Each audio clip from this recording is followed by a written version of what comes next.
kami sa pag-ibig, kay San Francisco na aming Papa, at ni Jose na aming obispo at ng tanang kaparian.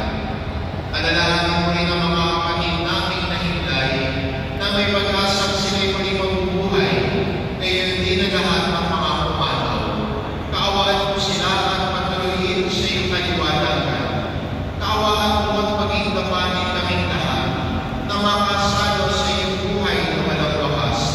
Kaysa ng mahal na Birhen Maria na ina ng Diyos, na kabiyak ng puso niya si San Jose. Kaysa ng mga apostol at ang lahat ng mga banal na namuhay dito sa daigdig ng kalugod-lugod sa iyo, may pagdiwang nawa namin ang pag-uuring sa ikararangal mo sa pamamagitan ng iyong anak na aming Panginoong Jesucristo.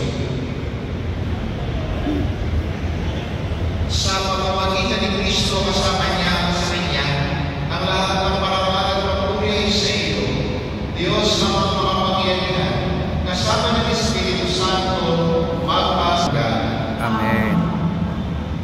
Sana dumili ng mga nakagagaling ng mundo sa turo ni Jesus na Panginoon namin ang Diyos, ipahayag mo natin ng lakas ko. Ama namin sa masalanan ka. Sambahin ang ngalan mo. Mapasa amin ang kaharian sa dinang loob mo dito sa lupa para na sa langit.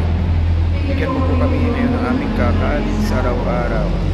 Tawarin mo kami sa aming mga sal para ang pagpapatawad namin sa nagkakasala sa amin. At huwag mo kami pahintulong sa tukso at ihaya mo kami sa lahat ng sama. Hinihiling namin ang kaya sa lahat ng masama, pagkalubungan ng kapayapaan araw-araw, iligtas sa kasalanan at tinayog sa lahat ng kapahamakan.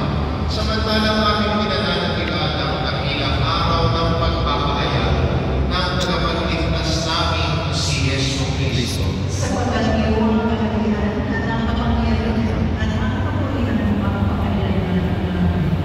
Panginoon, ipagkaloob mo pakinabangan namin ang iyong lakas ng buhay na walang baliw sa pamamagitan ni Yesu Cristo kasama ng Espiritu Santo magpa sa walang hanggan.